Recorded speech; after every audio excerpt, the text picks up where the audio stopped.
got a completely different approach to like 99% of traders that trade the market. So this is a complete strategy that I believe it has a good chance to beat the market. That is a higher level of thinking. But yeah, that is my strategy. I position myself in such a way that...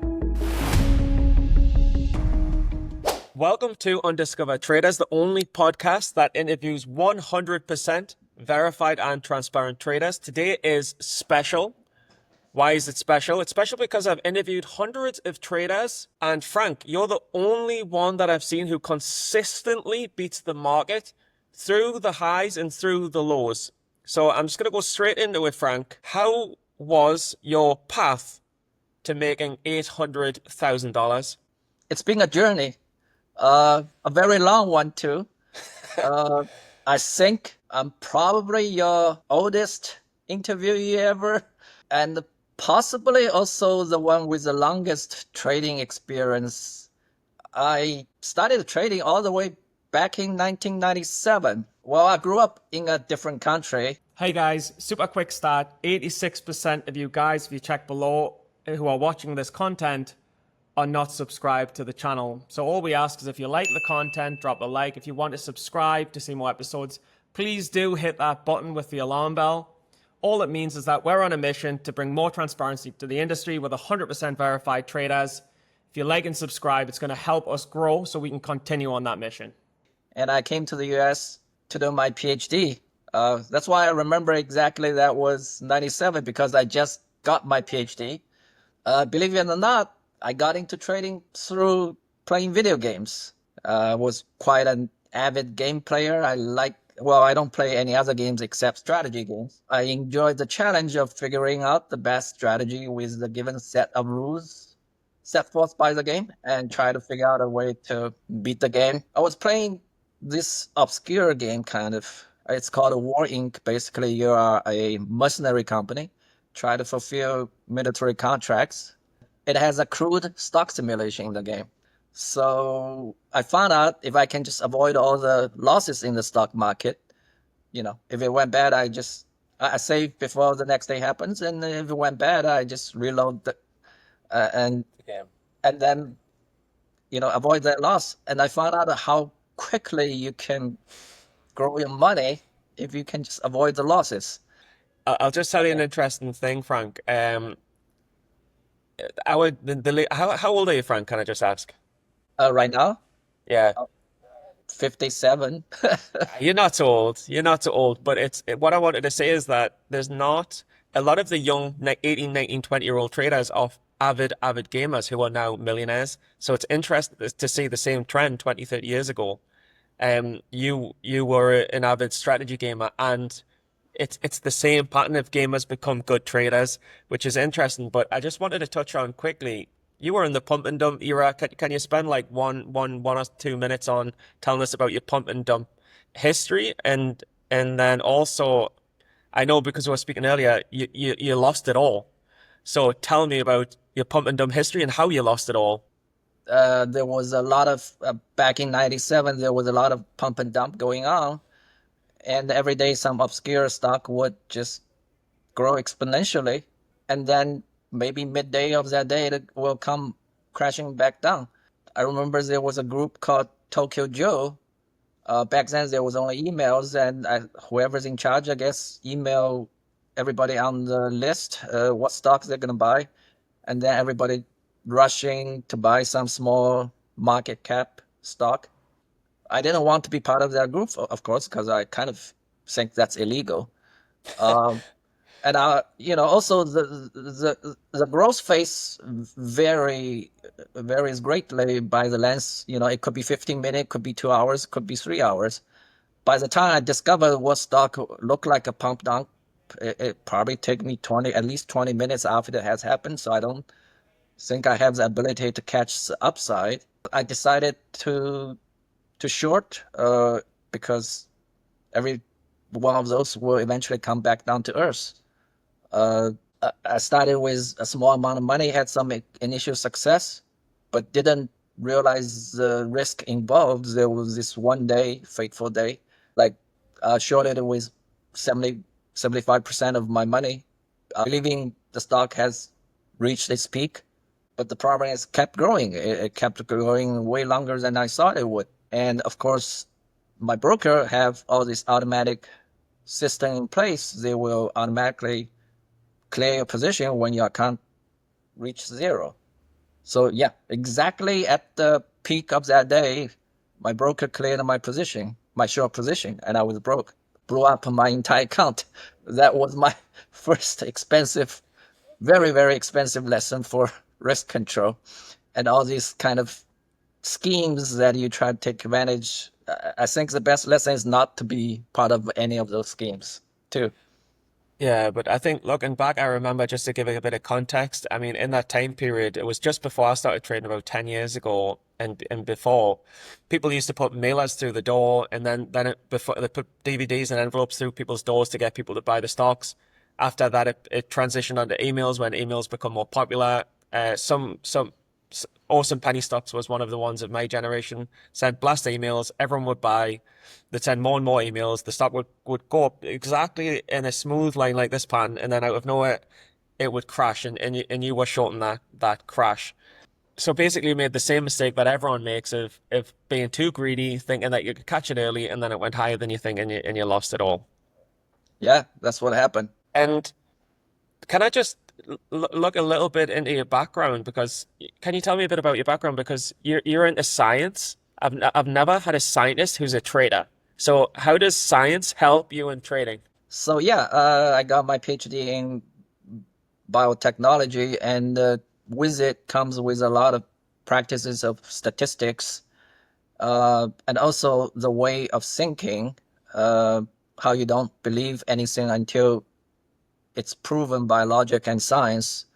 Uh, that's why I eventually became a quant rather than like a technical analysis trader, because majority of the technical analysis things don't really have like a strong scientific ground to support it. Like, if they tell you this pattern will result in what kind of stock pricing reaction, I would ask the question, do you have the statistics to support it? I mean, first of all, how do you mathematically define that pattern? If you tell me this is cup and handle, double peak, support, first of all, you need to be able to mathematically define that pattern. And secondly, you have to have statistical data to support like what percentage with what kind of standard deviation after that pattern. So, how the stock price is going to move. But most technical analysis don't have that kind of, data to back it up. So that's why I don't believe, like, at least 95% of the technical analysis I don't believe in. But I believe in statistics. So that's why I'm a quant, and I trade based on statistical analysis.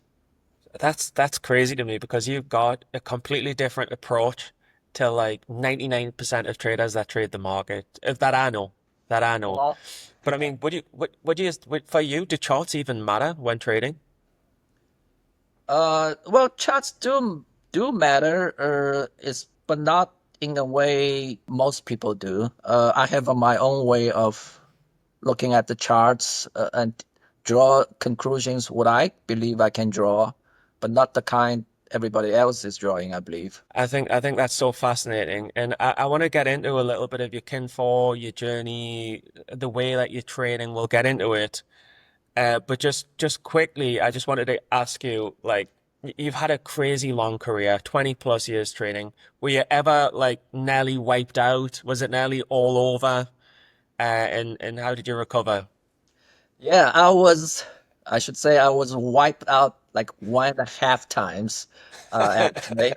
I'll tell you about the halftime too, but the first time is just like I mentioned, when I tried to take advantage of the pump and dump. So back then, in '97, I started with $3,000, all of my savings, grew it to like 5,000 ish, and becoming overly confident and telling my wife, "Hey, honey, I think I can make money doing this.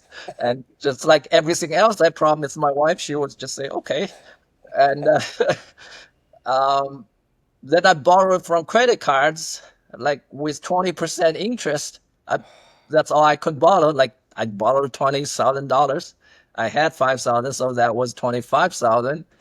That's when I did the pump and dump. I mean, before the pump and dump, I believe I grew the 25 to 30, and that pump and dump thing blew up all that entire 30K.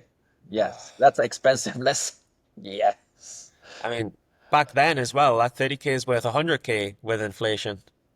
My salary, I was doing my postdoc. My annual salary was 30K. My wife is not working. We just had a newborn son. He was just little bit over a year old. My wife was, full time at home taking care of the baby. So that was all my 1 year income. God, God. And tell me about the time where you nearly blew up, but you didn't blow up. So that is the one I did blow up. But then after that, my wife basically told me, after I told the news to my wife about the 30K blew up, my wife did the most amazing thing. I think, most people wouldn't react like her, but she basically said, okay, we're gonna work this out all together. We'll I'll go find a job. We'll pay off the debt. And I'm telling you that one day you're gonna go back to the market and make it all back and even more. And that's what she said. And I still um, remember that to this day. But anyway, I was in a small town, Syracuse, doing my postdoc. She couldn't find any good job, so she went all by herself to Atlanta, Georgia, to find a decent job. And now I would stay home and take care of the baby and try to pay off the credit card back. So until 1999, we were able to pay off all the credit card debt with that 20% interest, and I was able to accumulate few thousand. Well, actually, I think about 10K again, and I was still doing kind of stupid things. Well, I had better risk control, but still not enough actually, and I still was trying to outguess the market, outsmart the market. There was this one particular trade. The market behaved exactly opposite of what I believed it would do. I mean, the stock, I forgot which direction it is. The stock basically went the opposite direction, and I put in a substantial amount of that 10K into that trade. I kind of, oh my gosh, I'm down for this. I can't do this. I was using an online company called Daytech back then. Daytech eventually was bought by Ameritrade. Ameritrade eventually merged with TD Waterhouse, and then now they got bought by Charles Schwab. But anyway, Daytech actually contacted me a few days after that trade and told me, sorry, we executed a trade exactly the opposite of your order. I was like, how is that even possible? I mean, I thought everything is automatic. Yeah, that was amazing thing, most amazing thing ever happened. I don't think it even actually ever happened anymore. And So, so you so were yeah, I meant to mean, I blow up. didn't lose it, but it made a substantial gain. But that was a huge blessing because not only I learned a huge lesson from it, but it didn't suffer a loss with that lesson. But but just to get this right, you were meant to blow up your account a second time, Yes. and the broker messed up, Uh-huh. and you made money because of the broker mistake. I know. I don't know how that would even possibly happen. So yeah, I don't know. I mean, back then, I guess there's still manual process of that trade or something. Not everything was automatic, perhaps. I don't know. Can I just ask, how many years did it take you to learn risk management? Because it seems like you were many years in the game to just get risk under control. How many years was it? Well, that will be 2 year plus, because after that experience, the almost blew up experience, I realized I couldn't do it the same way anymore. I came to the conclusion that basically there's no way I can predict the future. I don't have the ability to tell how the market, I mean, how a particular stock is going to change in the future. I mean, you can do all the analysis, they tell you how to do it, but I think the chance is just 50-50 which way the stock is going to go afterwards. So once I made that decision and follow it strictly, the whole world just opens up to me that I just approach the market totally differently. I try to think about things totally different with the constant telling of myself, no, you cannot predict the future. So figure out something else. It's incredible. It's incredible lesson. And can we just? I think everyone by this point is dying to have a look at your profit chart, understand this strategy that you've been having unbelievable results with. We Okay. spoke a couple of weeks ago, and we spoke again, and in that time you've made 50K. So Well, the you're market has doing been very well. very cooperative. Okay, let me take a look. My current Kinfo chart. And by the way, it's absolutely fantastic to have you on Kinfo as well. So talk me through the initial spike. Is that back in April, May? And then talk me through from July onwards. So this is from about 2023. So in the last 2 years, you've nearly made $1 million. Yes. It's Uh, incredible. so before this, I think I was not trading in this particular account. There was some minor activity, but in a different account, I believe. But the main thing is, I was taking care of my mom back then 24/7. Before this, my mom was seriously ill, and the day helper only could help for 8 hours, and for the rest of the 16 hours, it's my duty to take care of my mom. So I couldn't trade really that part. Very depressed too. This is the part I got into the market again. Contribute this part mostly to luck, actually. Um, I was doing a very stressful strategy, require me constant alertness, constantly watching the market every minute, and still, I believe it's mostly due to luck. I made good games on this part. What was the strategy? Can you give any indication of what you're trying to do and how? Was it options, equities? Yeah, this is when I initially got into options actually. But this period also allowed me to learn a lot of things with option trading. I've always wanted to get into option trading. Before this is all equity. I had a long 20 plus years of equity trading, but this is when I initially got into option trading and had beginner's luck. But I had to do some overall analysis of all my trades, and I came to the conclusion here this part is mostly due to luck, actually. The market just cooperated with my strategy. And Yes. this period, I was trying to develop different strategies. I can have more confidence in that, I can be sure this is due to my system rather than the market. Believe because when I'm doing testing, I was using a different account to do the testing. This account became mostly inactive during this period. So it's a fairly long period of testing, looking at all sorts of strategies. I believe the official date was May 13th last year. My account moved to Charles Schwab, but that's also when I officially started this account to do full amount investment based on my system or strategy, or whatever the amount it calls for to invest.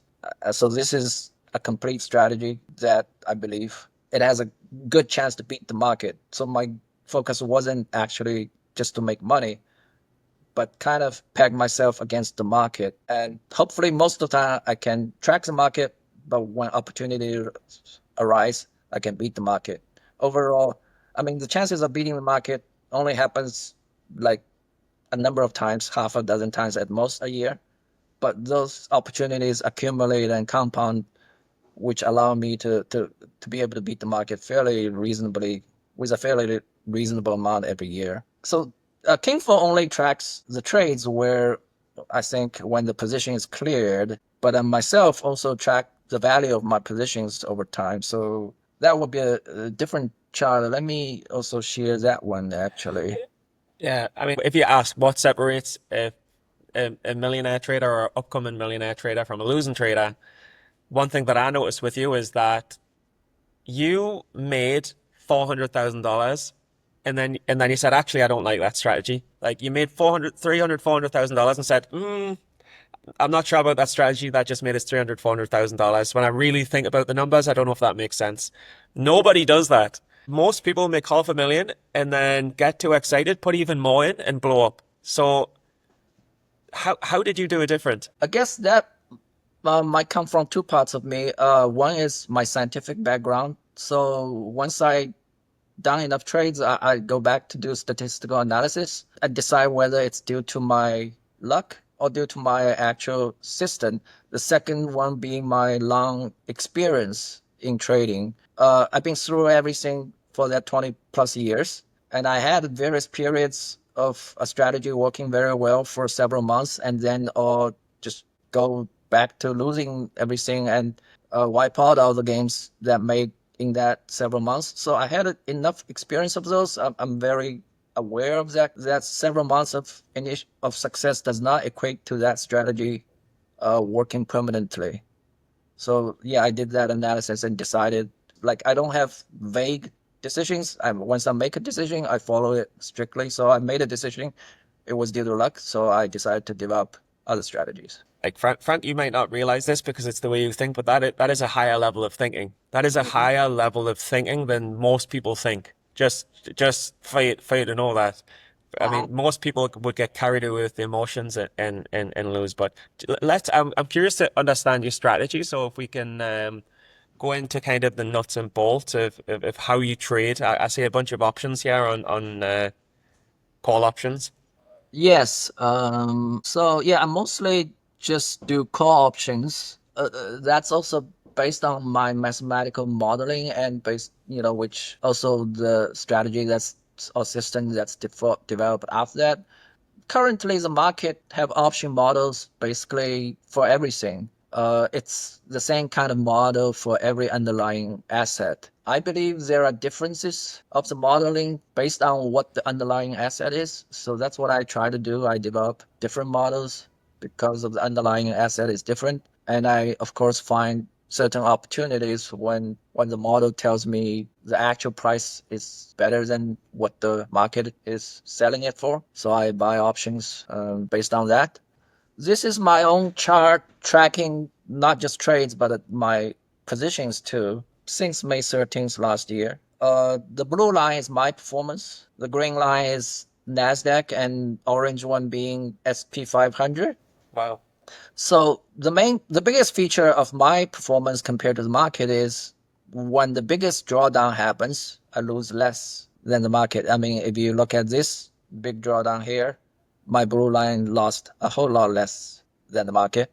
And if you look at this drawdown, especially this peak, if you look at this downturn here, my downturn is so much smaller. I also have better games when the market rallied. So like this one, the market rallied this much, but my rally is bigger. I mean, other parts I just track the market. So this part, when the market rallied, I kind of just track the market. And this part, when the market rallied, actually for this peak, I gained much better than this rally. But overall, this entire, I mean, like the earlier part of the rally, I kind of just tracked the market, and this part too. For the smaller downturns, sometimes I suffer more. But yeah, that is my strategy. I position myself in such a way that when big drawdowns happen, I lose less, and when big rally happens, I gain more, and the rest kind of most of the time just be able to track the market. It all comes from how I position my options at various times. I keep constantly adjusting my delta, theta, and gamma exposure all the time. I don't know when is the optimal time to adjust them. I just adjust them based on certain criteria. And once in a while, when I hit the jackpot, like once in a while, I just positioned all those positions with the right timing, and then I can, you know, outperform the market. While other times, when I just constantly adjust them, it just kind of tracks the market, pretty much not losing to the market. So that's how over time I outperform the But market. just to go back to complete basics. So if we go right back to the start, on a basic level, you're always trading call options. Is that correct?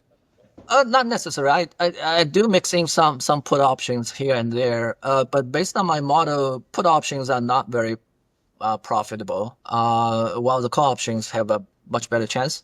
But still, there are various times I have put options in there, and they over the history, my put options also made money, but they don't make as much as a call. So you trade call options. You trading call options on, is it against the overall market indexes? No, they're pretty much with the market index. But the key part for me is I have to constantly adjust my positions to the optimal delta, gamma, and theta to minimize the risk and maximize the reward. So at various times, depending on the market, I bought somewhat in the price, somewhat out of the price, or right at the price, or sometimes even deep in the market. It all depends on the different timing of the market. Because option is time sensitive, and the market has time sensitive behaviors. Like when it falls quickly, but when it grows gradually, and those can be all sort of put into my options model. Yeah, so it's predominantly call option strategy following the market, but you're and it's trading the indexes, going with the indexes, but you're doing something with the delta gamma theta that gives you an edge. Uh, is there any kind of detail that you can give, or how you figured it out, or how you discovered the edge, or how you've defined an edge that allows you to beat the market, including the fees of the options? That gets into the modeling, which is, of course, like require a lot of calculus, and this is when my scientific background came into play. I was always good with physics, and analyzing market actually requires physics skills, actually, not just mathematics, but physics skills. A lot of good successful traders or something actually came from a physics background, I believe. If you know James Simon's teams, I think the two guys who made breakthroughs for James Simons, if I remember correctly, they both came from some kind of a physics background. But yeah, that would be like several days of talk to analyze all those details of those mathematics. And well, it's a physics kind of thinking, but the actual process is mathematics. Yeah, so you don't really require charts. It's all in the numbers. Yeah, it's just all the numbers. You crunch numbers. You collect all the data and then crunch them. And then, so I presume you've got some complex mathematical equations that'll the delta, the theta, the gamma, and you're just spotting where there's edge to put certain money in one of the options kind of pots. Yeah, that may not be easily duplicated by our viewers here, but I guess the way of thinking still matters. How you approach things, how you use your strengths to develop your own system. Yeah, so let's do that. Let's close on, first of all, I think it's absolutely fantastic what you're doing, but let's just close on something for the viewers, I guess. So any advice to help a quant trader get started, how a quant trader can develop an edge, just something to pass on to someone who might be inspired and want to follow in your footsteps. For one, the first step, the most important part, I think, is to you cannot be emotionally affected by the market or emotionally involved with the market. Emotion is a very advanced feature of intelligent life forms, I believe. I guess it gives us an edge in other parts of life. But in trading, they're always bad. I mean, I'm quite keen on how human emotions and how they affect people's decisions in stock trading. I did my analysis and found out all normal human reactions, emotional reactions to the stock market price movements are all bad for trading. They almost like always are opposite, make you make the opposite decisions of in terms of what you should do. I still remember it. The day I suffered my greatest single day loss. That was several years ago. I remember it was 82K. I'm sorry. Yeah, 82K. I suffered in a single day. And at the dinner table, we were talking and chatting about various things of our daily life. And my wife, of course, popped the question, "Hey, how was trading today?" I said, "Oh, by the way, yeah, I had my biggest single day loss. I lost 82Ks." And she said, "Okay." and we went on to discuss other things. So that's already became kind of me. Like I almost ignore if something's good or bad. They're just news to me. It's just something happened. I move on to do the next thing. If an average trader can also sort of not to be emotionally impacted by the trading routes, that'd be the first step. Secondly, you always have to have your own things. You can't just believe all the crap they tell you from whatever the public knowledge base. If you can do some simple logical analysis, you know there's no publicly known system or strategy that make you make money. You have to kind of engineer things together for yourself. So don't believe anything you hear. Figure out what you believe yourself and put together your own system. That'll be my point here, I guess. I think that's a fantastic way to wrap up. Frank, it's been a pleasure to interview you, pleasure to talk to you. Incredible to Well, hear this story. my pleasure too. I really appreciate this opportunity. Thank you, Frank. And for anyone who wants to leave questions, leave questions in the comment box, and we'll put them to Frank, and we'll get some replies. Thank you. Thank you too.